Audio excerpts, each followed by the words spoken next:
welcome to the next video. In this video I'm going to be talking about an experience I had while living in Osaka, Japan.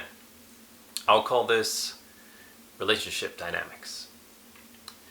Now, one of the things that a lot of people talk about in J-vlogs or just in most YouTube videos, or especially nowadays, is the dynamics in relationships.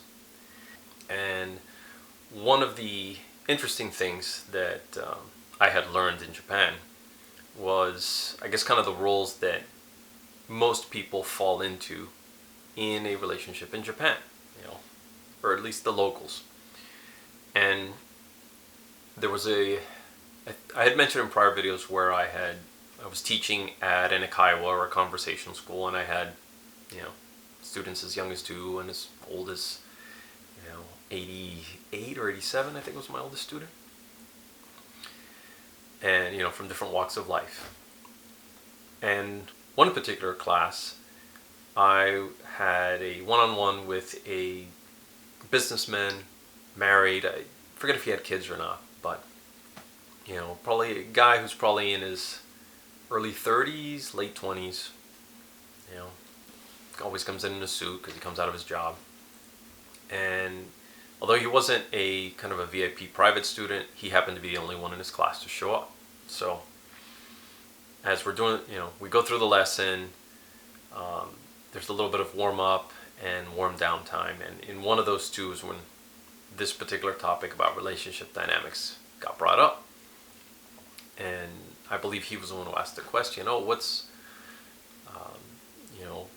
what are relationships in your country like? Like who's, dominant, or who's responsible for what, or who does this, or so on. And I mentioned to him, it just depends on the couple, but traditionally this is what it's been. And, and I think in Japan that's kind of similar. The man is the breadwinner, the woman is the homemaker, and the housewife, although things have changed now.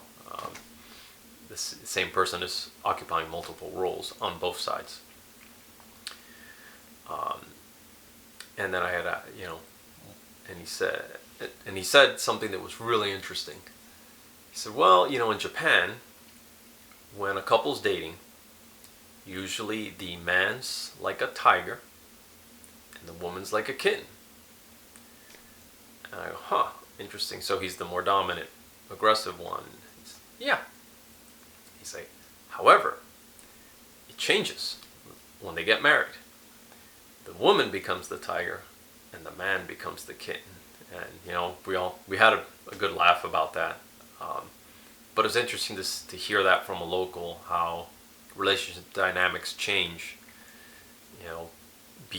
How they're one thing before marriage and something completely different after marriage.